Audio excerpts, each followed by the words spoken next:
wabarakatuh. Alhamdulillahilladzi hadana lihada walhamdulillahilladzi adhaba 'anna al-husna. Allahumma shalli wa sallim wa barik ala sayyidina Muhammad alladzi da'ana ila kalimatihil ulya wa wa'adana bi jannatihil ma'wa wa ala alihi wa ashabihi wa hum ahlus sidqi wal husna amma ba'd. Fa yaqulu Allah ta'ala fil Qur'anil Karim, a'udzu billahi minasy syaithanir rajim, bismillahir rahmanir rahim, qul bi fadlillahi wa bi rahmatihi fabidzalika falyafrahu wa khairum mimma yajma'un. Wa qala an-nabiy sallallahu alaihi wasallam, la yu'minu ahadukum hatta akuna ahabba ilayhi min walidihi wa waladihi wan nasi ajma'in. Rawahu al-Bukhari fi sahihihi. Sadaqallahu wa sadaqa Rasulullah sallallahu alaihi wasallam. Hadirin Bapak Ibu yang dimuliakan Allah, alhamdulillah di sore hari yang lumayan sejuk ini Allah Subhanahu wa taala memberikan kita anugerah, yaitu bisa melangkahkan kaki menuju mushola Al-Mumtaz dalam rangka melaksanakan ibadah wajib kita, melaksanakan sholat maghrib secara berjamaah. Lalu kita lanjutkan dengan tafaqquh fiddin, memahami pendalaman terhadap ajaran agama. Semoga kehadiran kita di sini Allah jadikan sebagai salah satu asbab yang memudahkan kita semuanya masuk ke dalam surganya Allah. Dan semoga yang tidak hadir di sini Allah hitung keberadaan mereka di tengah keluarga mereka sebagai ibadah. Jadi kita juga nggak boleh suzon sama orang yang nggak datang taklim, karena barangkali dia sedang mempraktekkan materi taklim di rumahnya. Jangan begitu. Sedang mempraktekkan materi taklim, kita sedang tanpa materi, mereka sedang mempraktekkan materi. Jadi kita doakan semoga mereka juga mendapatkan keberkahan dari Allah Subhanahu wa taala. Bapak Ibu yang dimuliakan Allah, topik yang disodorkan kepada saya oleh Pak Novan itu tentang ungkapan cinta di dalam kitab Maulid Barzanji. Kitab Maulid Barzanji ini kitab yang paling sering dibaca oleh masyarakat Indonesia, di samping kitab Maulid Tiba, dan sekarang muncul kitab Maulid Simtobulor yang selalu dibaca terkait dengan peringatan maulidnya atau hari lahirnya Nabi Muhammad SAW. Jika di Jawa Tengah dan di Jawa Timur, Barzanji itu disebut juga dengan istilah Barzanjen. Ya, jadi kalau di Jawa disebutnya Barzanjen. Kalau di orang Bugis menyebutnya Barsanji. Jadi sangat populer di Bugis, di Bone, di Makassar, ya di mana itu, di Sumbu Minasa. Karena ada 2 suku, di Sulawesi Selatan ada 3 suku. Suku Mandar, ada 4, suku Mandar, suku Bugis, suku Makassar, dan suku Kajang. Saya paham karena istri saya orang Bone. Dan bahasanya itu tidak beda-beda sedikit, kan begitu kan? Cuma ada bahasa nomor satunya bahasa Melayu Sulawesi. Tapi kalau bahasa Makassar dengan Bugis sudah pasti berbeda. Yang satu mengatakan Singkamatonji, yang satu mengatakan Papada Kikuina. Begitu. Udah pasti belum ya? Ini ada khusus tukulnya juga.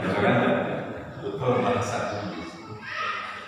Jadi di Sulawesi itu disebut dengan nama Barzanji. Apa itu Barzanji? Memang ini yang lebih populer nama penulisnya dibanding judul kitabnya. Judul kitabnya itu disebut dengan nama Iqdul Jawahir, artinya ikatan mutiara-mutiara. Jawahir itu mutiara, Iqdul itu artinya ikatan atau kalung mutiara. Jadi itu menggambarkan bahwa kehidupan Rasulullah SAW seperti mutiara yang disusun secara rapi menjadi satu kisah kronologi yang bisa dibaca dengan enak. Nama penulisnya adalah Sayyid Ja'far bin Husain bin Abdul Karim Al-Barzanji yang nasabnya sampai kepada Rasulullah Shallallahu Alaihi Wasallam. Barzanji itu nama desa di wilayah Kurdi di Irak. Ya, nama Kurdi di Irak. Jadi Kurdi ini bangsa yang tidak ada negaranya sekarang. Jadi wilayah Kurdi itu masuk juga wilayah Turki, masuk sebagian wilayah Suriah, dan masuk di wilayah Irak. Oleh ketiga negara, orang Kurdi itu dimusuhi. Di Irak diperangi, di Turki diperangi. Erdogan, bukan Erdogan ya. Kalau orang Turki menyebutnya Erdogan, karena Erdogan itu masih setetangganya Erdogan. Erdogan, kan? Bacanya itu Erdogan, bukan Erdogan, Erdogan yang dikatakan sebagai pemimpin Islam juga nyatanya memerangi bangsa Kurdi. Karena bangsa Kurdi itu menuntut hak atas wilayah konvensional mereka selama berabad-abad. Jadi dianggap sebagai ancaman oleh negara Turki. Diperangi juga, di Irak diperangi, di Suriah juga diperangi. Tetapi orang Kurdi ini menyebar kemana-mana. Dan salah satu tokoh Kurdi yang terkenal dalam sejarah Islam itu adalah Sultan Salahuddin Al-Ayyubi. Itu orang Kurdi, bukan orang Arab. Karena bahasa Kurdi dengan Arab itu beda. Kurdi itu hampir mirip-mirip Persia bahasanya. Ya, beda dengan bahasa Arab. Walaupun dari sisi perawakan sepintas mirip Arab. Ya, jadi kalau kita nggak tahu, kita mengiranya orang Arab, padahal beda antara orang Arab dan non-Arab. Arab sendiri ada 3 macam. Ada namanya Arab Ba'idah, ada lagi Arab Aribah, dan ada lagi Arab Musta'ribah. Jadi Arab itu ada 3 macam. Jawa itu ada 2 macam. Ngapa dengan Jawa beneran? Ya, makanya orang Semarang nggak ngerti kencok ya apa. Harus kencok dulu, kan gitu kan? Kencok itu apa? Kencok lapar, ngombe, kan gitu kan? Yang harus kencok kan gitu kan? Kepriben bukan orang paham. Nah, ngomongnya juga ada iramanya, kan? Ada iramanya itu antara ngapak Cilacap dengan ngapak Balapulang itu kan? Itu ada iramanya. Kalau Balapulang bocah-bocah saya itu bisa paham macam-macam gara-gara ini dulu di TV.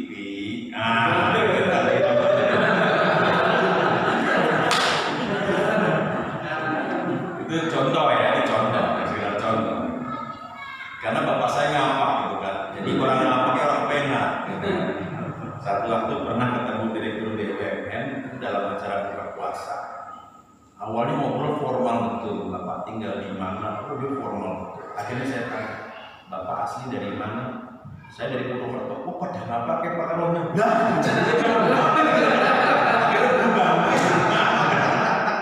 Iya di Purwokerto. Jaim bisa ini. Akhirnya saya bilang, ini orang kalau tahu apa di tukang becak nih. Direktur BUMN gitu kan. Jebretnya apa pada baik kalau ini jawaban gitu. Jadi Jawa itu ada juga macamnya. Arab itu ada Arab Ba'idah. Arab Ba'idah itu udah punah. Ya, termasuk Arab Ba'idah itu kaumnya Nabi Hud, kaum Ad, kaum Samud itu sudah punah, hancur karena azab Allah. Lalu kemudian muncul Arab Aribah. Ini yang disebut Arab tua. Nah, Arab tua ini orang-orang Yaman itu asli Arab. Orang Yaman, kemudian orang Oman itu asli orang Arab. Ya, Qatar itu asli orang Arab. Lalu ada namanya Arab Musta'ribah. Musta'ribah itu bangsa asing yang datang ke wilayah Arab lalu menjadi bangsa Arab. Nah, Nabi kita Nabi Muhammad itu Arab Musta'ribah. Karena keturunannya berasal dari Irak, dari Babilonia. Dari Irak, dari Babilonia. Siapa? Nabi Ismail alaihissalam. Dan Nabi Ismail itu adalah nabi pertama yang belajar bahasa Arab. Ya, karena memang orang Babilonia bahasanya bukan Arab. Bahasanya ya Persia. Aramaik adalah Aramaik itu di wilayah Syria, wilayah Palestina itu Aramia. Ya kan, ada lagi Ibrani. Ya kan? Jadi bahasa Babilonia itu seperti istilah Ur-Kasdim, itu hampir mirip-mirip bahasa Persia. Ur-Kasdim itu artinya tungku yang menyala. Ada desa di Irak namanya desa Ur-Kasdim, desa tungku menyala, karena disitulah Nabi Ibrahim dibakar. Di tempat itu Nabi Ibrahim dibakar. Jadi Nabi Ibrahim diikat di dalam rumah, ya, kemudian rumahnya dibakar. Maka peristiwa itu kemudian diabadikan oleh orang setempat, ya, dengan menamakan tempat itu dengan nama Ur-Kasdim, tungku yang dibakar. Jadi rumahnya sudah seperti tungku kayak oven yang dibakar. Jadi bahasanya itu berbeda. Nah, kembali lagi tadi Barzanji ini orang Kurdi, dan Syekh Sayyid Abdul Karim hijrah ke Madinah Al-Munawwarah. Lalu kemudian Sayyid Ja'far bin Hasan bin Abdul Karim ini lahir di Madinah dan menjadi seorang alim pada usia 31 tahun. Jadi penulis kitab Maulid ini bukan orang sembarang. Disebut alim itu kalau menurut ukuran orang Arab sudah pasti hafal Quran, itu namanya alim. Yang kedua sudah pasti dia hafal Sahih Bukhari. Jadi kriteria orang disebut alim di Timur Tengah itu hafal Sahih Bukhari, itu disebut alim. Kalau kita kan modal hadis karena melihat HP, begitu kan? Itu udah dipanggil Ustaz, itu udah keren banget. Kalau di sana itu hafal Sahih Al-Bukhari. Beliau lahir pada tahun 1700. Ya, jadi tahun di mana umat Islam itu memang sedang mengalami masa-masa yang sangat sulit karena semua negara Islam dijajah ketika itu. Ya, termasuk Nusantara ini tahun itu berada di bawah kekuasaan Frederick Indies Company, ya kan, di bawah VOC, gitu kan. Demikian pula dengan negara-negara atau kerajaan-kerajaan Islam pada tahun itu memang sedang dipecah belah, sedang mengalami aneksasi atau intervensi dari negara-negara Eropa. Maka kitab itu disebut sebagai kitab tertua karena kitab ini adalah kitab sejarah yang disusun dengan gaya bahasa prosa. Jadi ada sastranya untuk menceritakan bagaimana Nabi Muhammad Sallallahu Alaihi Wasallam. Nah, ini kalau di kampung-kampung ini dibaca dengan langgam, ya, dibaca dengan langgam. Misalnya al-jannatu wa na'imuha sa'atul liman yusalli wa yusallim wa yubarik alaihi. Allahumma shalli wa sallim alaihi. Kalau di Mekah dibaca tanpa melihat lagi kitabnya. Abtadi'ul imla bisnidatil aliyah mustadirran faidal barakati ala ma'ana lahu wa awlah. Itu kalau di Mekah dibaca tanpa melihat lagi kitabnya, karena memang sudah hafal. Wa usalli wa usallim bihamdin mawariduhu sa'iqatun haniyah mumtati'an minasyukril jamili maqaya. Nah, itu kalimat pendahulunya, cuma dibaca dengan irama karena syair kan. Kalau di sini namanya musikalisasi puisi. Nah, kalau di sini ya kita nggak paham musikalisasi puisi itu kayak gimana, ya kayak lagunya Ebit.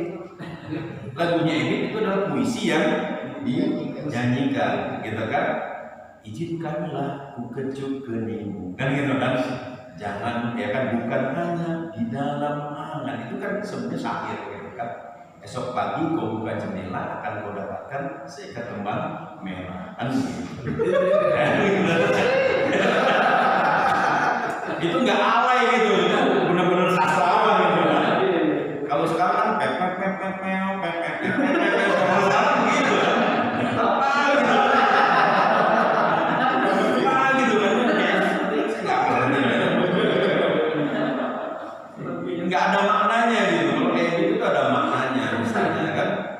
bisa bertanya kepada matahari, kepada bintang-bintang, dan meminjam catatannya, kan gitu. Barangkali di sana ada jawabnya. Kenapa di negeriku terjadi bencana? Itu kan mengajak orang tadabur. Nah, itu musikalisasi. Nah, cuma dia dengan alat musik. Tapi kalau orang Arab itu dengan kebiasaan mengucapkan syair. Jadi sampai sekarang kebiasaan itu masih ada. Di Mekah itu kalau anak-anak muda nongkrong nih misalnya, begitu kita deketin gitu kan ngobrol-ngobrol, buat pendekatan kita baca syair depan dia. Ya man tufinat bil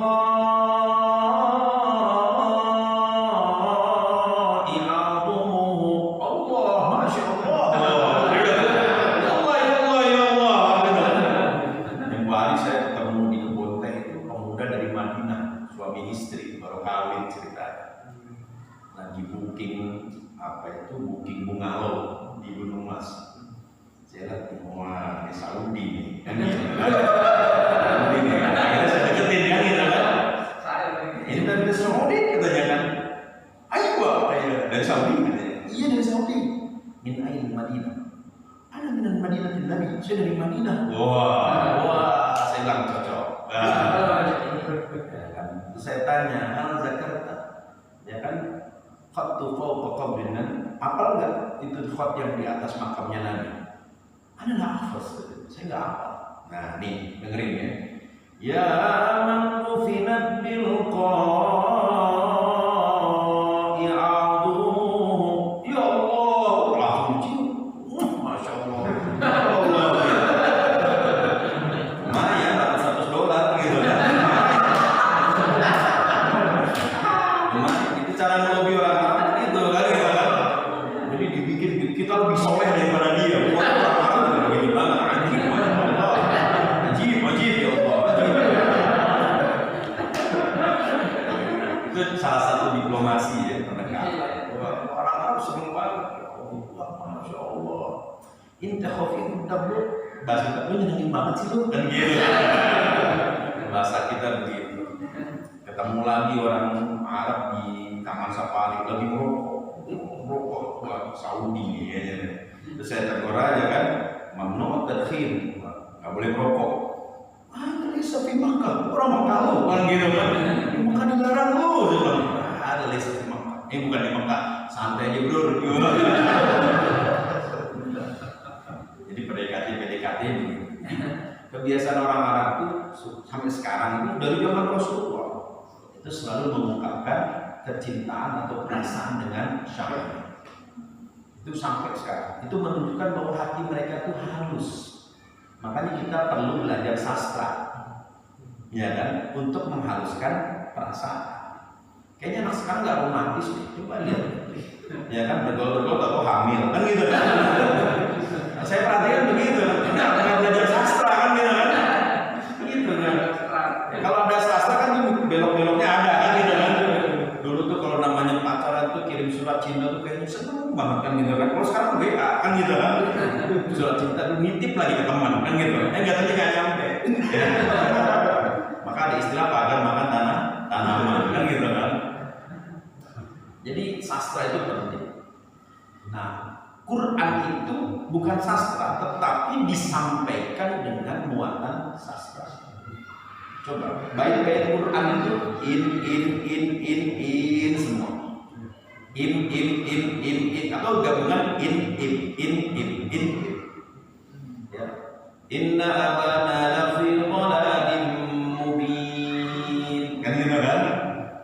Terus kemudian dikatakan di ayat selanjutnya di surat Yusuf, ya kan? Ya, dikatakan di situ la Yusufu ahabbu ila abina minna wa nahnu usbatun inna abana lafi dhalalin. Lalu ada lagi uqtulu Yusufa awitrahuhu fi ghati awitrahuhu, ya kan?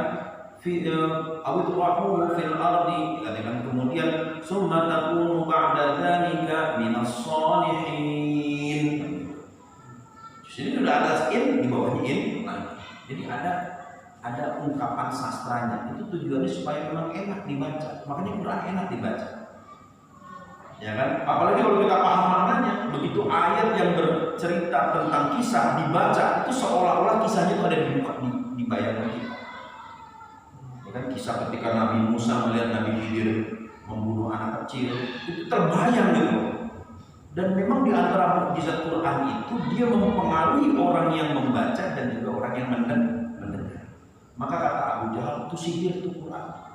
Kata Abu Jahal dialognya sihir. Kenapa? Jangankan yang membaca, yang mendengarnya sendiri terpengaruh oleh Al-Quran. Mudah soal Quran. Nah, pola sastra itu dipakai juga di sini di dalam Ghazali. Isinya apa sih kira-kira? Kalau kita buka misalnya di bagian pertama abtadiul imla'a bismillahirrahmanirrahim. Aku memulai tulisan ini dengan nama zat yang paling tinggi atau yang mempunyai ketinggian yang luar biasa, yaitu Allah. Ini kan kalimat pujian. Mustadirran faidul barakati ala ma ana lahu wa aula, semata-mata hanya ingin mendapatkan limpahan keberkahan ala ma ana lahu, dari keberkahan yang sudah diperoleh, sudah didapat oleh Nabi Muhammad SAW. Wa Allah, dan dia adalah satu-satunya atau orang yang paling utama mendapatkan keberkahan. Jadi pada intinya sebenarnya kita ini cuma nanggok berkah. Nanggok berkah dari siapa? Berkah Nabi Muhammad. Di mana bentuknya nanggok berkah itu? Dari sholat. Karena pada dasarnya Nabi nggak butuh sholawat kita, tapi kita diperintahkan. Innallaha wa malaikatahu yusholluna 'alan nabi. Sesungguhnya Allah dan para malaikat bersolawat kepada Nabi. Ya ayyuhalladzina amanu, wahai orang-orang yang beriman, shollu, kata Allah, bersolawatlah kalian alaihi kepadanya, wa sallimu taslima, dan ucapkanlah salam penghormatan kepada Nabi. Jadi Allah perintahkan kita bersolawat kepada Nabi. Nabi butuh solawat nggak? Enggak, Nabi nggak butuh solawat dari kita. Kenapa? Innallaha wa malaikatahu yusholluna 'alan nabi. Karena Allah dan para malaikat sudah bersolawat, itu sudah lebih dari cukup. Bahkan kalau Allah saja sudah bersolawat, Nabi sudah nggak butuh lagi solawat dari manusia. Apa yang sudah Allah kasih kepada kita, kita nggak butuh lagi dari orang lain. Kenapa? Allahus Shomad, Allah tempat meminta, Allah yang memenuhi semua permintaan. Maka kita nggak perlu lagi minta-minta ke makhluk. Kalau Allah sudah memberi. Nabi itu nggak butuh sholawat kita. Tapi kenapa kita diperintahkan bersolawat? Supaya kita mendapatkan kucuran keberkahan dari Nabi Muhammad SAW. Sehingga Allah memberikan keberkahan kepada Nabi itu tidak terbatas. Ibarat air yang ada di dalam botol ini diisi terus, dia tumpah, maka kita dapat tumpahannya. Nah, maka disebut di sini mustadirran faidul barakati ala ma mana lahu wa Allah. Jadi orang ketika Syekh Barzanji menulis ini, itu dengan pemahaman pengetahuan yang sudah dia punya. Saya ini cuma nanggok doang kok. Kalau minta keberkahan dari Allah, saya siapa? Ya kan? Maka tidak mungkin saya mendapatkan keberkahan dari Allah kalau saya tidak mengikuti Nabi Muhammad SAW. Sehingga ada seorang ulama di Jeddah yang mengatakan, bumi ini pada asalnya bukanlah tempat yang terhormat. Kenapa bumi bukan tempat yang terhormat? Karena bumi ini tempat Nabi Adam dibuang. Dan Nabi Adam ketika dibuang di bumi itu dalam keadaan berdosa. Sama seperti Nusa Kambangan. Memang ada developer yang mau bikin rumah di Nusa Kambangan. Nggak ada yang mau, misalnya kan Nusa Kambangan indah. Nggak ada. Kenapa? Itu tempat hukuman kan gitu. Betul kan? Iya. Jadi di sini masih lebih mulia daripada Nusa Kambangan. Jadi bumi itu tempat terhina tadinya. Karena Allah mengusir Adam dan istrinya karena perbuatan dosa ke bumi. Ayatnya ada, ya kan? Kata Allah, wa qulna bitu ba'dukum li ba'din aduwwun wa lakum fil ardi mustaqarrun wa mata'un ila hin. Surat Al-Baqarah di ayat-ayat yang menjelang ayat 40-an, ayat 38, 39. Kami katakan wa qulna bitu, turunlah kalian semua. Minha jami'an, turun kalian keluar dari surga ini semuanya. Walakum fil ardi mustaqarrun, dan bagi kalian tempat tinggal di bumi, wa mata'un, dan kalian mendapatkan kenikmatan ilahi sampai masa waktu yang nanti ditentukan oleh Allah. Jadi kan ini tempat terhina sebenarnya. Nah, Nabi Adam diusir dari surga, dipindahkannya ke bumi. Maka Nabi Adam kan nangis. Fatalaqa Adamu min Rabbih kalimatin. Nabi Adam mendapatkan atau mempelajari kalimat-kalimat dari Allah. Fataba alaihi, lalu Allah memberikan taubat kepada Nabi Adam. Ya kan, apa kalimatnya? Rabbana dhalamna anfusana wa illam taghfir lana wa tarhamna lanakunanna minal khasirin. Selama berada di bumi itu Nabi Adam bacanya itu terus. Rabbana dhalamna anfusana wa illam taghfir lana wa tarhamna lanakunanna minal khasirin. Ya, sebagai orang yang khasirin, orang yang rugi betul ada di bumi itu, kata Nabi Adam. Di sana enak, di sini apa-apa harus usaha yang luar biasa. Jadi ini tempat yang tidak mulia. Tetapi begitu Nabi Muhammad dilahirkan, maka bumi dan penduduknya itu menjadi tempat yang mulia, dan penduduk bumi menjadi penduduk yang mulia, lebih mulia dari penduduk langit, karena Nabi Muhammad SAW. Jadi tadinya di tempat yang tidak ada kemuliaan, begitu ada Nabi, maka dia menjadi mulia. Bahkan Quran itu diturunkan karena siapa? Karena Nabi. Kenapa begitu kesimpulannya? Baca aja semua ayat di dalam Al-Quran, terutama di dalam surat Yusuf. Inna anzalna alaikal Qur'ana, inna anzalnahu Qur'anan Arabiyyan. Sesungguhnya kami turunkan kepada dia Muhammad Qur'anan Arabiyyan. Siapa yang pertama kali disebut di situ? Nabi Muhammad sebagai sebab turunnya Qur'an. Ma anzalna alaikal Qur'ana litashqa, surat Toha.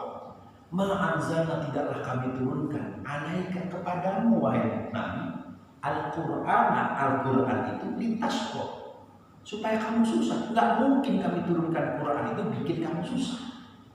Maka dari itu mengajak anak-anak untuk menghafal Quran jangan dengan cara menyusahkan, tapi harus dengan cara yang menyenangkan.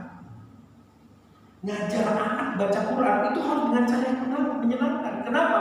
Ma anzalna alaikal Qur'ana litashqa. Karena Quran itu diturunkan bukan bikin kita jadi susah. Agama juga disampaikan bukan bikin kita jadi susah. Kok gara-gara ngaji jadi susah hidup kita ya?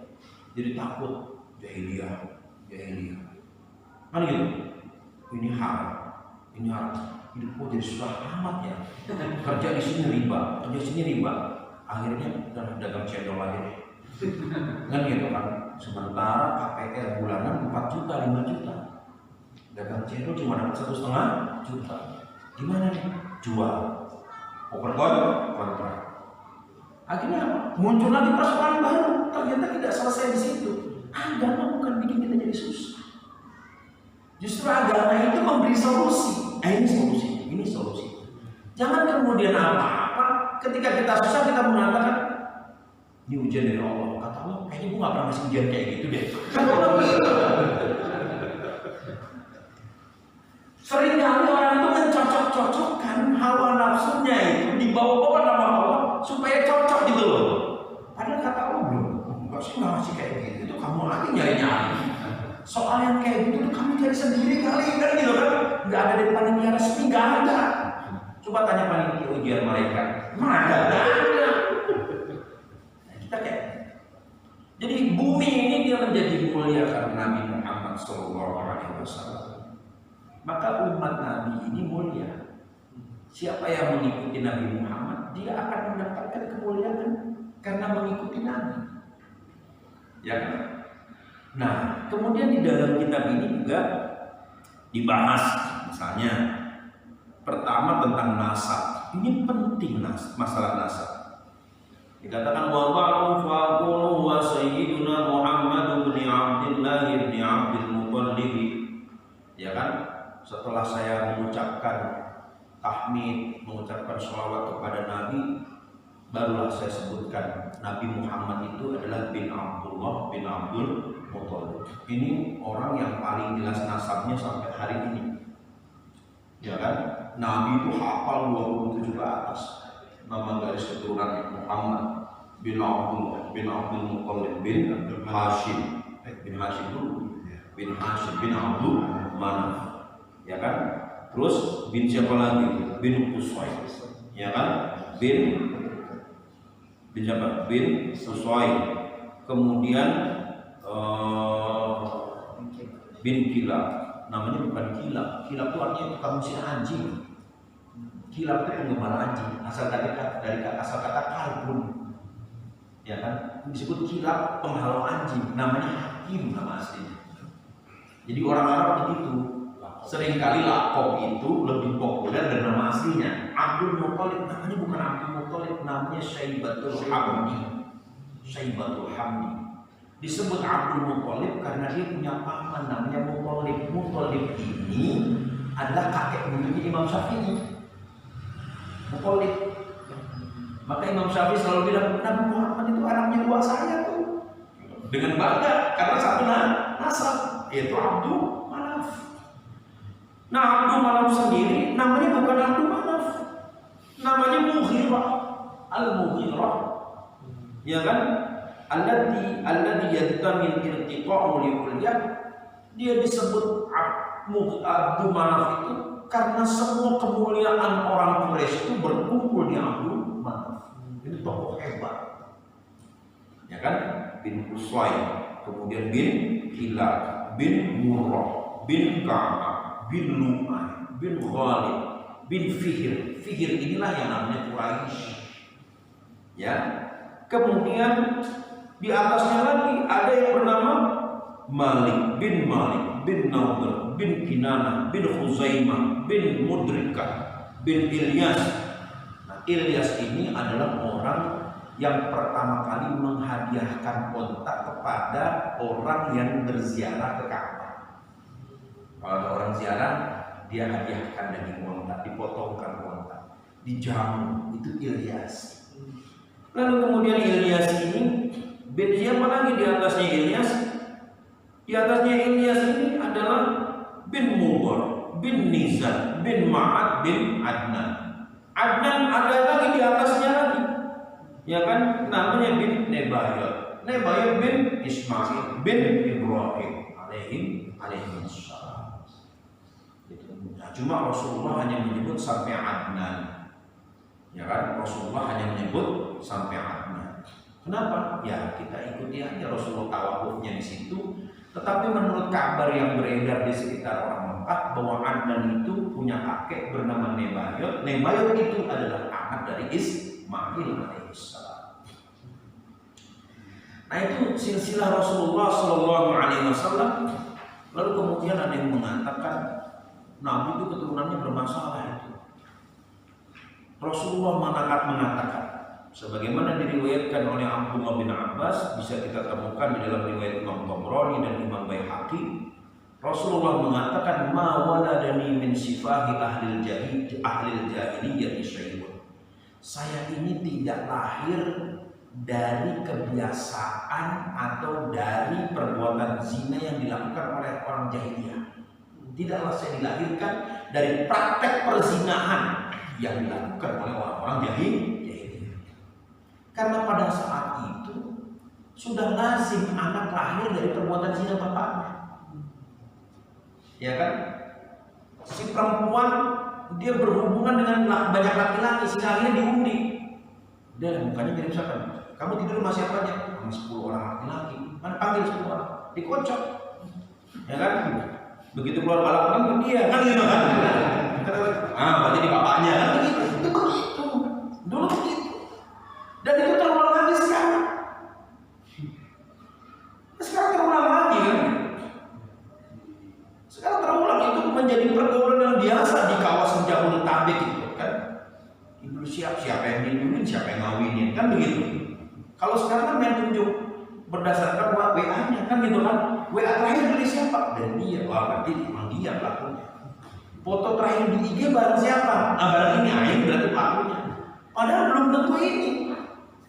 Kan hampir sama, diundi-undi juga. Nauzubillah.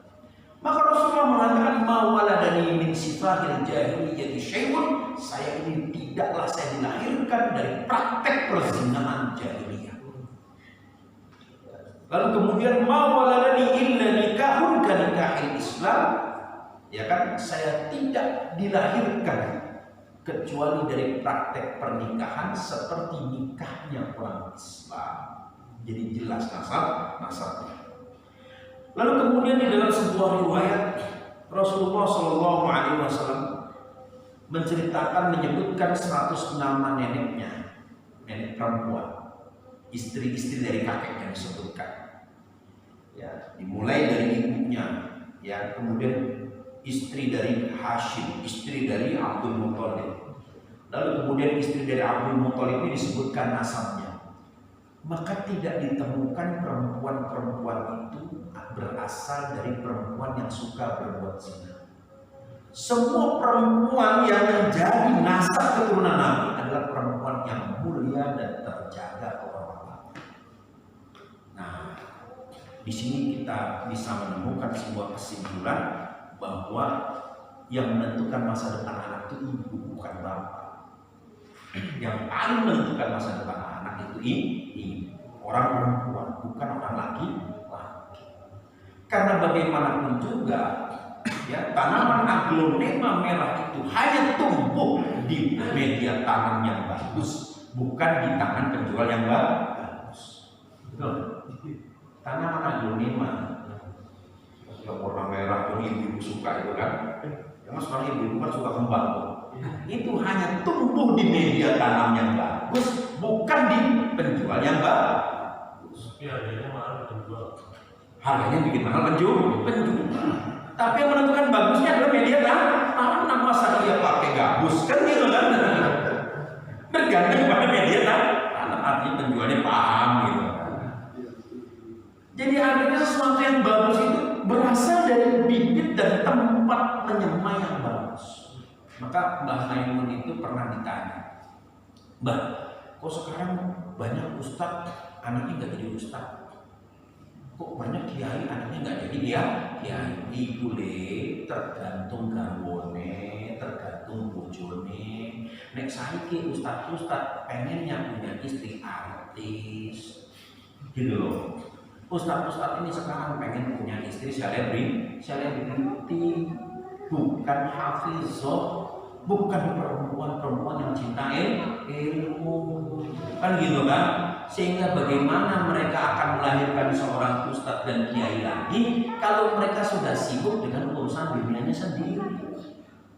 Karena bagaimanapun juga anak itu dipengaruhi oleh ibunya, bukan oleh bapaknya. Kenapa? Karena bapaknya sibuk ikut kontes burung labet.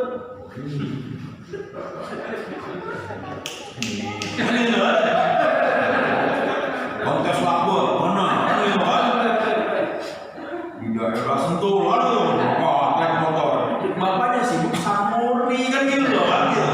Sementara yang di rumah itu kan ibunya bangunin tidur, ibunya. Bapak bangunin tidur subuh. Enggak, samuri mengumpul duluan kan begitu. Ibunya urusan semua, ibunya diserahkan ke ibunya sampai ngambil rapot adalah ibunya, bukan bapaknya, betul bu? Ibu ngambil rapot kan gitu kan? Bahkan yang jadi anggota komite sekolah itu adalah ibunya, bukan bapaknya, kan gitu kan? Itu, jadi memang sangat mempengaruhi peran ibu itu terhadap perkembangan psikologi dan wawasan keilmuan seorang anak. Jadi tergantung dari mana. Maka Rasulullah itu ketika menyebut 100 orang neneknya dari garis bapak, garis ibu, itu kan kalau diurut-urut kan makin banyak sampai 100. Orang-orang Arab ketika ditanya dikonfirmasi ini perempuan-perempuan ini gimana sejarahnya? Oh itu semua orang baik, semua perempuan hebat semua. Maka dari perempuan yang hebat itulah lahir anak yang Nabi Muhammad Sallallahu Alaihi Wasallam.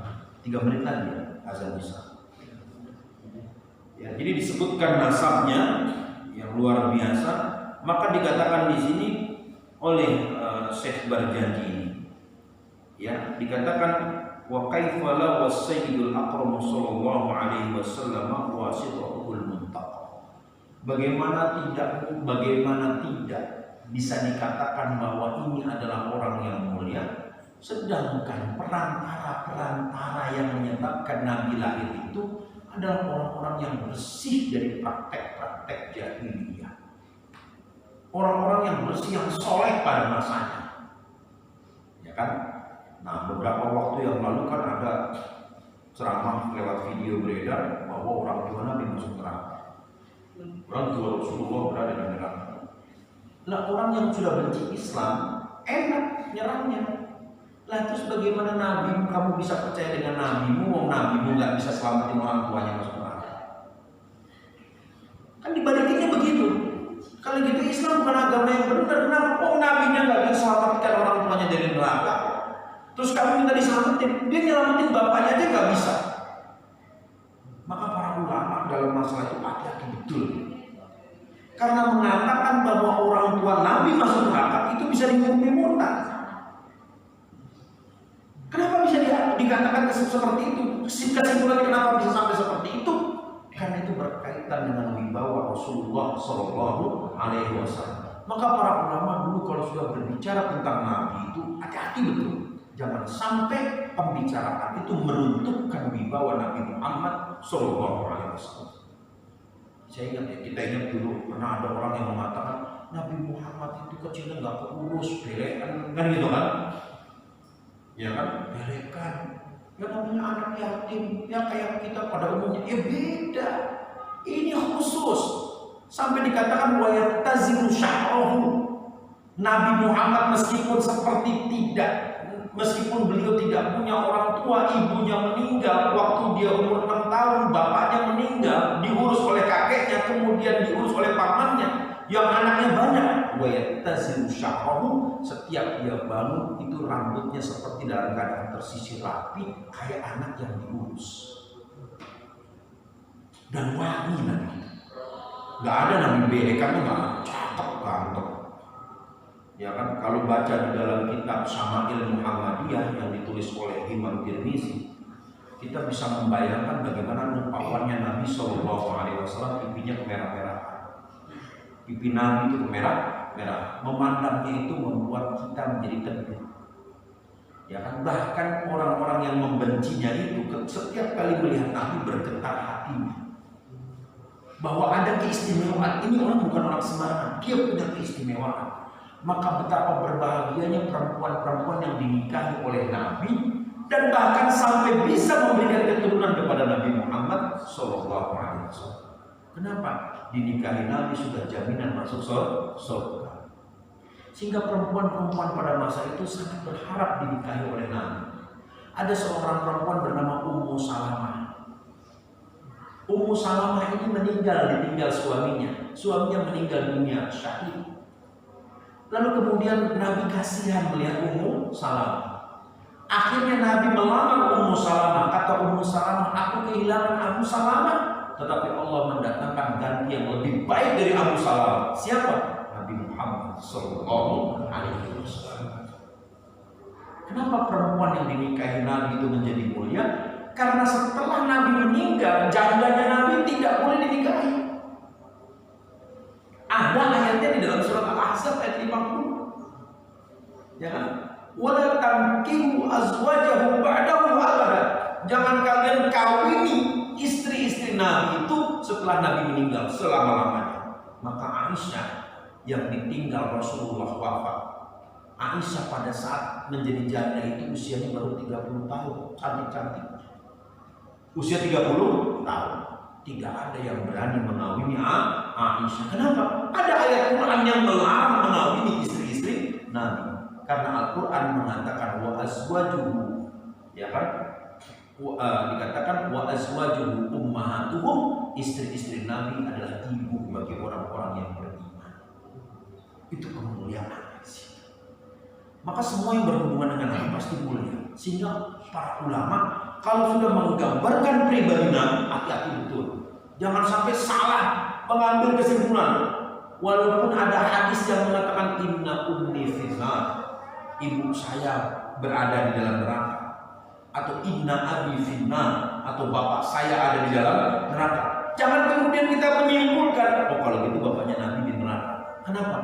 Sebab kita hati-hati, ini urusan dalam negeri, kita nggak tahu. Ya kan? Sama halnya kita punya orang yang kita kenal, orang yang kita hormati, katakanlah bapak kita atau kakek kita atau bapak kita ketika menceritakan paman kita, apa kita berani menghujat paman kita? Nggak berani. Kenapa? Itu urusan bapak sama paman deh, bukan urusan kita. Kamu jangan kayak paman kamu tuh brengsek. Terus kemudian kita ikut-ikutan, emang tuh paman tuh brengsek. Siapa bilang bapak? Kalau anak itu dia hormat kepada bapaknya, dia akan mengatakan saya nggak ikut deh kalau bapak mengatakan itu. Kenapa? Nggak berani karena bapak tahu apa yang dikatakan, sedangkan saya tidak tahu apa yang bapak katakan. Itu ada. Maka para ulama nggak berani langsung menyimpulkan ibunya Nabi masuk neraka berdasar, walaupun itu hadisnya sahih. Kenapa? Karena ini bahaya kalau sampai ini didengar atau dipahami oleh orang yang awam, mereka akan menganggap nolongin emaknya aja nggak bisa, apalagi nolongin kita. Bagaimana jadinya kalau orang awam itu murtad gara-gara pendapat yang keliru? Ya kan? Dan itu yang digunakan oleh seorang misionaris bernama Ali Sina untuk memurtadkan orang-orang. Ali Sina itu menggunakan isu bahwa orang tua Nabi masuk neraka, sehingga banyak pemuda-pemuda Arab yang murtad karena salah di dalam memahami hadis tersebut. Nah, kita lanjutkan lagi nanti setelah sholat Isya.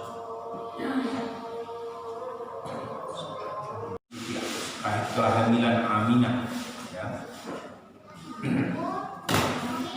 Jadi pada saat usia kehamilan Aminah itu atau usia kandungan Rasulullah itu genap 2 bulan menurut riwayat yang masyhur, Mufiya bil Madinati al-Munawwarati Abu Abdullah wa kana qad jaza bi aqwalihi bani Adiyyin min al-qa'ifatin najiyah.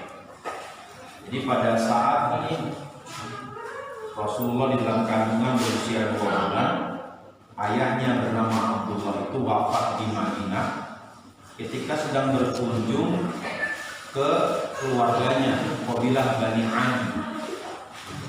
Maka kenapa Rasulullah itu hijrah ke Madinah? Jadi sebenarnya Rasulullah hijrah ke Madinah itu bukan ke kota orang lain, bukan ke tempat asing, tapi ke tempat keluarganya juga. Karena Hashim, kakek Rasulullah SAW, menikahi seorang perempuan Madinah bernama Salah. Jadi kakek Nabi itu Hashim punya istri orang Madinah. Nah, sehingga Rasulullah itu ke Madinah sebenarnya pulang ke rumah neneknya dari Bani Adi. Jadi ada juga nasab Rasulullah dari Madinah. Sehingga tidak mengherankan ketika Rasulullah SAW sampai di Madinah, beliau mendapat dukungan dari orang Madinah. Kenapa? Karena memang keluarga besarnya ada di Madinah. Abdullah itu ya satu waktu bersilaturahmi karena ingin mengurus harta waris kakeknya, Abdul Muthalib. Abdul Muthalib ini punya harta warisan yang belum diambil di Madinah dari bapaknya Hashim. Ya kan? Jadi Hashim ini orang kaya. Hartanya ada di Madinah dan juga hartanya ada di Makkah. Nah, ketika Abdullah mengurus harta waris bapaknya, ketemu dengan keluarga dari neneknya ya di Madinah, beliau meninggal dunia. Abdullah itu dikatakan sebagai seorang pemuda yang rupawan juga. Abdullah itu bahkan banyak perempuan yang ingin dinikahi oleh Abdullah. Nah, seorang orientalis, tapi ini dia udah masuk Islam, namanya Anne-Marie Schimmel. Anne-Marie Schimmel ini asalnya Yahudi. Dia menyembunyikan keislamannya karena takut dibunuh. Ya, Anne-Marie Schimmel, Yahudi Jerman. Dan dia begitu tertarik mempelajari sejarah Nabi Muhammad SAW. Sampai-sampai beliau menulis satu buku yang berjudul Muhammad is His Messenger. Muhammad adalah utusannya. Ada satu kalimat yang dikutip ya dari Wilfred Campbell kalau nggak salah oleh Annemarie Shimon. Satu kalimat yang menarik tentang bagaimana Nabi Muhammad itu begitu dimuliakan oleh umat Islam. Di dalam buku itu dikatakan, Wilfred Campbell Smith is right when he states that Muhammad will allow, that Muslim will allow attacks on Allah. There are atheist and atheistic publication. Jadi kata Wilfred Campbell ya, semua udah di bahasa Inggris ya, jadi nggak perlu diterjemahkan ya. Jadi kata beliau, orang Islam pada umumnya itu membiarkan kalau ada orang menghina Allah. Jadi kalau ada orang menghina Allah, dibiarin aja gitu. Kenapa? There are atheist and atheistic publication. Jadi ada sekelompok memang orang-orang ateis dan juga ada publikasi terbitan-terbitan yang berisi ajaran ateis. Itu isinya memang menyerang Allah. Kita kan selama ini kan biasa-biasa aja, ada orang yang nggak percaya Tuhan, itu biasa aja gitu, nggak heboh, ya kan? And rationalistic societies, ada juga memang sekelompok orang yang mengagungkan akal, ya kan, liberal, sehingga selalu membuat pernyataan bahwa mereka tidak percaya dengan Tuhan. But to disparage Muhammad will provoke from even the most liberal section of the community and fanatism of blazing commandments. Tetapi menghina Nabi, merendahkan Nabi, will provoke, akan membangkitkan amarah orang Islam, bahkan dari orang Islam yang paling liberal sekalipun. Bahkan dari orang Islam yang paling liberal sekalipun, itu kalau dengar nama Nabi dihina, itu pasti marah. Jadi ketika Presiden Macron misalnya menghina Nabi, mantan tokoh liberal Louis Absor itu marah. Padahal orang tahu Louis Absor Abdallah itu adalah pendiri marah juga. Jadi ini berdasarkan fakta bahwa begitu kuatnya kecintaan orang Islam kepada Nabi Muhammad SAW. Jadi kalau dulu ada istilah tukang becak walaupun nggak sholat, tapi kalau Nabi dihina gue rela mati dah. Begitu kan? Ada istilah begitu kalau dulu di Jakarta. Jadi kalau misalnya ditanya, lo kalau Nabi Muhammad dihina gimana? Perang, begitu kan? Nabi Muhammad dihina gimana? Mungkin gue bantai, kalau gue mati, gitu. Itu memang begitu kuatnya kecintaan kepada Nabi Muhammad SAW. Jadi orang-orang Madinah itu tidak mengherankan jika mereka mendukung Nabi, karena memang ada ikatan keluarga, ikatan kabilah. Dan orang Arab itu ikatan kabilahnya sangat kuat. Jadi kalau kita menjadi anggota satu kabilah, maka jiwa raga kita itu ditanggung atau dijamin oleh kabilah tersebut. Maka dalam perkawinan yang namanya menikahi orang Arab itu bukan menikahi satu orang, menikahi kabilah. Sehingga ketika lamaran itu berhadapan dengan kabilahnya, bukan berhadapan dengan calon mertua, menghadapi calon kabilahnya, menghadapi kabilah. Itu baik Arab yang di sana maupun Golkar, golongan keturunan Arab yang di sini itu gitu. Kan Golkar namanya golongan keturunan Arab. Saya pernah itu diundang acara lamaran orang Arab mau kawin, keturunan Arab Surabaya. Kawinnya sama Habib Al-Jufri dari Solo.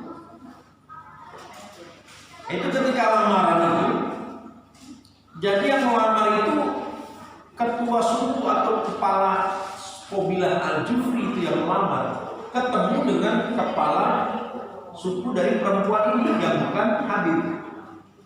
Bukan Habib banyak, Baswedan itu bukan Habib. Baswedan, Bafadal, Basalama, Basyarahil, apalagi Bajebir, baju bed, baju net. Oh itu bukan Habib banyak. Ya. Al-Ghaiti itu bukan Habib. Itu ketika melamar itu kepala suku ketemu kepala suku.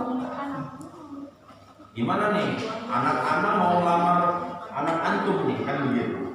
Diterima nggak dengan sebentar, anak rapat dulu kepala sukunya itu. Malah bapaknya itu anak, bapaknya itu perempuan, pasangan udah.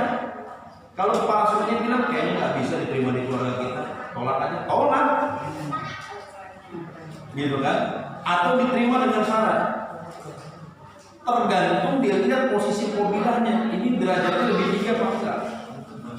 Masih dilihat. Jangankan di antara orang Arab, bahkan di antara keturunan Habib pun itu dilihat marganya marga tua atau marga muda. Yang paling tua itu Maula Dawilah, di bawahnya Asegab, di bawahnya Asegab Al-Aqos, di bawahnya Al-Aqos Al-Muqtar, terus bin Yahya dan sebagainya. Misal dari yang bawah misalnya bin Yahya mau nikahin anaknya Asegab, itu mas kawinnya mahal. Kenapa? Karena yang dinikahi yang lebih tua. Makanya dibilang perempuan-perempuan Asegab mahalnya mahal, ya kan? Sehingga banyak perempuan yang dari keturunan Habib tapi yang marganya yang muda ini lebih menikahi perempuan biasa. Kenapa? Orang Indonesia murah mas kawinnya, seperangkat alat sholat dan Al-Quran dibayar tuh tunai, kan gitu. Jadi mas kawinnya itu murah. Ada lagi mas kawinnya cuma hafalan Quran doang, kan gitu kan? Ada lagi yang sering murah, Al-Ikhlas 3 kali. Karena setara dengan Al-Quran. Aduh, Rasulullah membolehkan. Begini, itu ada kasus. Sedangkan Rasulullah sendiri, setiap beliau mengawini istrinya, itu mengeluarkan uang kurang lebih 575 juta sebagai mas kawin. Rasulullah setiap kali mengawini perempuan itu keluar mas kawin 575 juta, setengah miliar. Kalau dikatakan bahwa contoh dari Rasulullah itu mas kawin adalah hafalan Quran, kenapa Rasulullah nggak pernah, ya kan, membacakan Quran kepada calon-calon istrinya? Nggak pernah. Sebagai mas kawin nggak pernah. Justru dikasih uang. Itu menunjukkan Rasulullah juga paham bahwa perempuan tidak saja cukup dengan mandiri, tapi juga harus ada BNI, BCA, dan BN. Dulu ya. Jadi nggak cukup dengan mandiri. Ada isyarat itu kan, gitu kan. Jadi harus dikasih juga, karena mas kawin itu adalah harta yang diberikan suami kepada istri. Nih buat modal menjalankan rumah tangga, dikasih hartanya. Jadi kegampang ya, mas kawinnya hafalan Quran 1 juz, kali gitu kan? Itu syarat, bukan mas kawin. Saya beberapa kali misalnya menghadiri pernikahan anak kiai. Ada anak kiai itu yang membedakan antara syarat dengan mas kawin. Saya baru mau terima dia sebagai calon suami saya, syaratnya 1. Dia harus tunjukkan kemampuan dia menghafal Quran 30 juz, dibayar tunai sebelum ijab kabul. Nanti ijab kabul saya minta mas kawin. Jadi 7 hari itu datang cowoknya ke rumah perempuannya itu, setoran hafalan 7 hari sampai hatam. Dites sama bapaknya, perempuannya dengerin. Kenapa? Karena perempuannya hafizah. Ya kan? Bisa ada salah mas, itu bukan begitu ayatnya, ngawur itu mas. Malu kan gitu kan? Nah kalau kita udah berak-berak duluan, maaf ya kan gitu kan? Dites begitu kan? Syaratnya harus itu, bawa air nih kan gitu. Mendingan yang lain aja dah, gitu kan? Unduh. Baru setelah 7 hari itu kemudian dia menghatamkan Quran, namanya Khatmul Quran bil ghaib. Bil ghaib itu artinya nggak kelihatan, nggak melihat. Sudah selesai khataman, ditanya sama bapaknya, gimana pilihan bapak, cocok pak? Ya cocok. Dia hafal Quran. Terus baru minta mas kawin. Mas kawinnya apa? Saya minta, ya kan, emas sebanyak 10 gram. Itu mas kawin. karena nanti saya akan manfaatkan uang mas kawin itu untuk modal kehidupan saya. Baru berbeda tuh antara hafalan Quran dengan mas kawin. Kalau ini kan yang viral-viral di media itu, ya kan, itu kan ya begitulah, gitu kan, keliru di dalam memahami konteks hadis. Nah kemudian meninggal Abdullah ketika usia Rasulullah 2 bulan di dalam kandungan. Lalu di dalam Bazanji ini juga disampaikan kisah tentang kelahiran Rasulullah Shallallahu Alaihi Wasallam. Nah, wa arda'athu ummuhu ayyaman summa arda'athu Suwaibatul Aslamiyah wa bukan. Nah, jadi Rasulullah ini dia nih. Wa dhahara 'inda wiladatihi khawariq wa gharaib ghaibiyah. Jadi ketika Nabi itu akan dilahirkan, muncul hal-hal yang memang tidak sesuai dengan kebiasaan pada umumnya. Itu disebut khawariq. Ya, khawariq, hal-hal yang memang ya sesuatu yang luar biasa. Ya karena yang lain bukan orang biasa. Ini menurut cerita orang-orang Mekah. Itu waktu lahirnya itu, karena kan zaman dulu namanya orang melahirkan itu dibantu oleh yang lain. Dan proses melahirkan itu berdiri. Jadi bukan duduk. Kalau orang zaman dulu gitu, orang kampung itu melahirkan itu berdiri, jadi ditadah begini, gitu, plok, biar cepat keluar, gitu kan. Cuma kalau sekarang di rumah sakit kan aneh kan, gitu kan. Saya langsung melahirkannya berdiri aja dokter, oh, nah sunnahnya. Jadi kalau kebiasaan orang Arab begitu, dan kebiasaan orang Ibrani, orang Israel juga begitu, karena Maryam melahirkan juga berdiri. Dia berdiri, tetapi setengah badannya itu ada di dalam air, karena tidak ada yang bantu. Maka orang pertama yang lahir di dalam air itu adalah Nabi Isa alaihissalam. Wa aja'ahal makhadu ila jiz'in nakhlati qalat ya laitani mittu qabla hadha wa kuntu nasyan mansiyya. Di dalam surat Maryam dikatakan begitu, ketika datang saat sakit melahirkan, ya, Maryam itu diperintahkan untuk menarik batang kurma karena di bawahnya itu ada sungai. Maka Allah mengatakan, "Fanadatul malaikatu min tahtiha alla tahzani qad ja'ala rabbuki tahtaki sariyya." Maryam, jangan nangis, jangan sedih. Allah sudah menjadikan itu tuh, sungai itu di bawah kamu itu untuk melahirkan. Wa huzzi bi jiz'in nakhlati, kata malaikat, tarik tuh batang pohon kurma. Tarik itu. Jadi sambil melahirkan dia pegang itu. Masuk ke dalam air.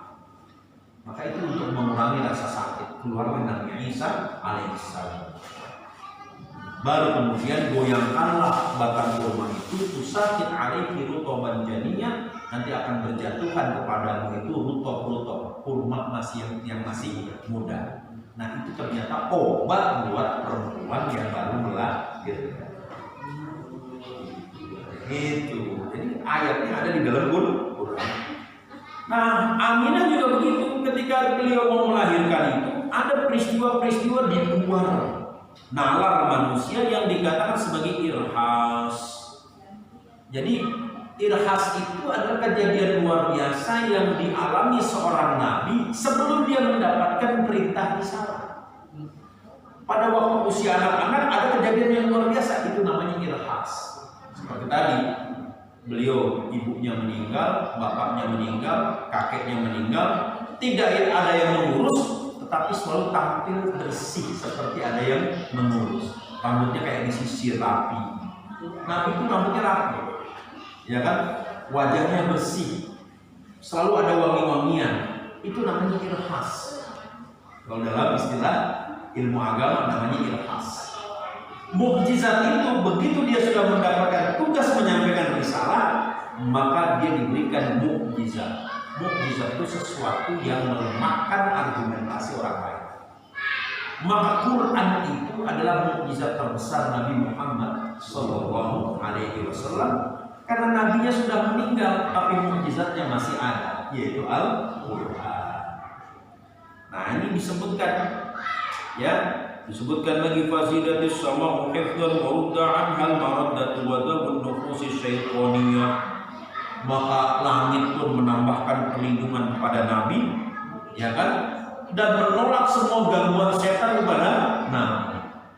Beda kan Nabi. Kenapa dikatakan beliau mempunyai kekhususan? Karena badannya pun di tubuhnya ada tanda Nabi yang di sini. Dan itu menurut riwayat yang sahih. Jadi ada kayak tompel daging di sini sebesar telapak tangan di sini. Kalau beliau nengok kelihatan, nah itu cap kenabiannya. Coba periksa di rumah ada nggak? Periksa masing-masing di rumah, buka apa itu kan? Ada nggak cap kenabian di sini kan? Gitu. Bukan merah boleh. Hah? Bukan merah dan putih. Tinggal pakai kaos anak loh. Kalau Nabi itu ada di sini, hitam. Jadi Salman itu waktu pertama kali ketemu Nabi, yang pengen dilihat itunya. Karena Salman diberitahu oleh guru-gurunya pendeta di Persia, kamu nanti akan ketemu seorang Nabi akhir zaman yang tandanya dia ada tanda di sini. Maka Salman mencoba memancing Nabi. Ya kan, ketika ketemu di kebun kurma, Salman bilang, itu apa ya, wahai Nabi? Di sebelah kanan Anda mana? Nabi nengok kelihatan, oh betul Nabi, ada tandanya di sini. Ini seorang Nabi. Jadi luar biasa, memang beda. Dia manusia, tetapi tidak seperti manusia pada umumnya. Itu Rasulullah Shallallahu Alaihi Wasallam. Nah, saya singkat saja. Ketika Rasulullah Shallallahu Alaihi Wasallam beliau dilahirkan, itu disebutkan pada saat beliau dilahirkan itu beliau lahir dalam keadaan sujud kepada Allah. Jom, langsung sujud. Lahir dalam keadaan sujud. Masya Allah. Gitu kan? Kalau kita lahir dalam keadaan apa? Gitu kan? Bebas. Kalau beliau lahir dalam keadaan sujud. Karena itu tadi kan, lahirnya kan berdiri kan, ditadahin begini. Dia pasti banyak orang yang bercerita lah. Paraji-parajinya itu, bukan muraji ya, paraji-paraji yang dukun beranak kalau bahasa kita itu, orang-orang yang menolong pesanan itu pasti bercerita. Ini bayi luar biasa lahir dalam keadaan bersujud. Insyaallah. Ya kan? Fawada'at ummu sajidan syakiran hamidan ka'annahu badru fi tamami. Dia lahir dalam keadaan sujud, bersyukur kepada Allah, hamidan memuji Allah Subhanahu wa taala. Ya kan? Karena yang keluar, kata yang keluar dari Nabi pertama kali dia keluar itu bukan tangisan tapi Allah. Ka'annahul badru fi tamami, wajahnya itu bagaikan bulan purnama yang sempurna di kalahnya. Masya Allah. Ya kan? Itu orang menceritakan bagaimana kelahiran Nabi Muhammad Sallallahu Alaihi Wasallam, dan cerita itu masuk di Mekah. Ya pasti orang namanya Mekah waktu penduduknya sedikit sudah orang cerita sini kan gitu, dan turun-temurun disampaikan. Apalagi yang menulis Barzanji ini ada darah keturunan Rasulullah Sallallahu Alaihi Wasallam, sudah pasti dia dapat cerita dari kakek-kakeknya. Itu cerita internal. Mau kita sangka susah, kenapa? Udah keluarganya sendiri kok. Ya kan, maksudnya kita bilang, oh itu khayalan, itu bid'ah itu. Ya bid'ah kan menurut kita. Kalau mereka, ya ini berdasarkan cerita turun-temurun, sama seperti kita punya cerita tentang kisah anggota keluarga kita dari leluhur kita. Ya kan, nggak bisa orang yang menyangka, kenapa? Ya itu informasi dari keluarganya kita, itu internal. Apalagi kalau informasi ini sudah masyhur di kalangan masyarakat Makkah. Maka Allah mengatakan di dalam surat Yunus ayat 56 kalau nggak salah. Qul bi fadlillahi wa bi rahmatihi, katakanlah dengan karunia Allah dan rahmat-Nya. Wa bidzalika falyafrahu, mestinya mereka itu senang bergembira dengan kelahiran Nabi Muhammad sallallahu alaihi wasallam. Mestinya mereka bangga dengan keberadaan Nabi Muhammad sallallahu alaihi wasallam. Kenapa? Dzalika khairum mimma yajma'un, yang demikian itu lebih baik daripada harta yang mereka kumpulkan. Jadi Nabi Muhammad itu disebut sebagai nice guy, sebagai orang yang baik. pada asalnya. Tetapi ketika dia mengajarkan kebaikan dan menjelaskan keburukan, di situ orang mulai nggak suka. Pada hakikatnya orang nggak suka lihat Nabi, tapi begitu dia sudah mengatakan bahwa Tuhan yang benar itu Allah, sudah mulai muncul ada yang merasa terganggu. Maka menjadi orang baik itu mudah, tetapi menjadi orang yang mengajak kepada kebaikan itu tidak mudah. Kenapa? Karena resiko dari mengajak kebaikan itu adalah menjelaskan tentang keburukan. Itu Rasulullah Shallallahu Alaihi Wasallam. Pada asalnya memang disukai, memang disukai karena baik. Tapi begitu beliau mengajarkan kebaikan dan menjelaskan menyembah berhala itu keburukan, berzina itu adalah keburukan, ada orang yang terganggu. Begitu. Maka kalau cuma amar ma'ruf saja aman. Tapi begitu sudah nahi munkar, menolak kemungkaran, ada yang merasa terganggu. Waduh, ini omset bisa turun ini, kan begitu kan? Nah ini repot, pasar bisa habis ini, kan begitu. Lapak terganggu nih kan gitu. Kenapa? Dia bicara nahi munkar, sehingga dibuatlah fitnah. Oh, itu cuma karena kurang stokan yang ngomong begitu. Karena kita nggak nyetor, dia bilang itu minuman keras haram. Karena kita nggak pernah setor itu, maka dia musuhi. Karena kita nggak pernah setor. Jangan selalu begitu. Orang yang mengembangkan opini seperti itu berarti memang mentalitasnya adalah mentalitas nyogok, gitu kan? Padahal belum tentu orang yang mengatakan kemungkaran itu adalah orang yang cinta dengan kemungkaran, atau belum tentu orang yang memusuhi kemungkaran itu dia memusuhi karena tidak mendapatkan sesuatu dari kemungkaran. Nah ini, jadi maka mengungkap bagaimana sirah Nabi Muhammad SAW itu penting untuk membangun kecintaan. Ada satu yang namanya social experience dilakukan di Mesir. Ibu-ibu ditanya, Bu, kalau Nabi Muhammad sekarang hidup nih, ibu ketemu, ibu mau ngapain? Itu orang-orang Arab nangis itu. Saya nggak bisa ngomong lagi, nangis sesungguhnya ketika ditanya. Andai kata Nabi Muhammad hidup di tengah-tengah kita di sekarang, terus ibu ketemu, ibu mau ngapain kalau ketemu Nabi Muhammad? Mau selfie dulu? Kan enggak, gitu kan? Mungkin kalau orang di Jakarta selfie kali, Nabi selfie dulu yuk, kan gitu kan? Kalau ketemu Nabi mau ngapain? Ada yang bilang saya akan lakukan semua masalah saya kepada Rasulullah SAW dengan menangis. Itulah kecintaan umat Islam kepada Nabi Muhammad Sallallahu Alaihi Wasallam. Nah, semoga kecintaan inilah yang membuat kita ini berkumpul nanti bersama. Karena kita ini dipertemukan oleh kecintaan yang sama. Jadi kalau orang itu sering ketemu, berarti memang ada satu yang mempertemukan dia, ya kan?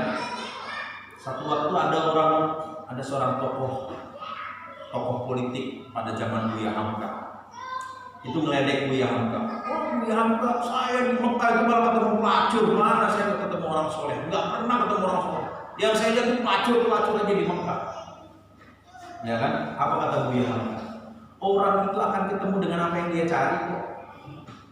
Walaupun kita pergi ke Las Vegas, kalau yang kita cari orang soleh, kita pasti hanya ketemu orang soleh, gak akan ketemu penjudi dan pelacur di Las Vegas. Kenapa? Karena niat kita ke Las Vegas mencari orang soleh. Tapi kalau kita ke Mekah, niatnya mencari pelacur, pasti ketemu dengan pelacur di Mekah. Jadi orang itu akan bertemu dengan apa yang dia cari.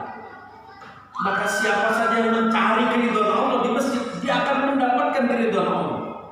Siapa saja yang datang ke musola Mumtaz ini dalam rangka cinta kepada Nabi, maka dia akan dipertemukan dengan orang-orang yang cinta kepada Nabi. Jadi memang hidup itu pada dasarnya cuma itu doang. Kita dipertemukan oleh satu hal yang memang mempertemukan kita. Kita ketemu karena kita cinta kepada Allah, ketemu karena cinta kepada Rasulullah. Di situ kita ketemu, ya kan? Karena tidak mungkin dua hal yang berbeda itu akan bertemu, akan bersatu, nggak akan mungkin, pasti akan bertemu. Siapa yang mencari keridhaan Allah, mencari syafaatnya Rasulullah, maka nanti di akhir hayatnya dia akan mendapatkan apa yang dia cari. Nah, semoga ini menambahkan kecintaan kita kepada Allah dan Rasulnya, dan semoga kecintaan Allah kepada Allah dan Rasulnya itulah yang insya Allah menjadi asbab bagi kita masuk dalam surganya Allah Subhanahu wa Ta'ala. Kiranya demikian yang bisa disampaikan. Mohon maaf jika banyak yang kurang berkenan dalam menyampaikan. Usikum wa nafsi bittaqwallah. Assalamualaikum warahmatullahi wabarakatuh. Waalaikumsalam warahmatullahi wabarakatuh.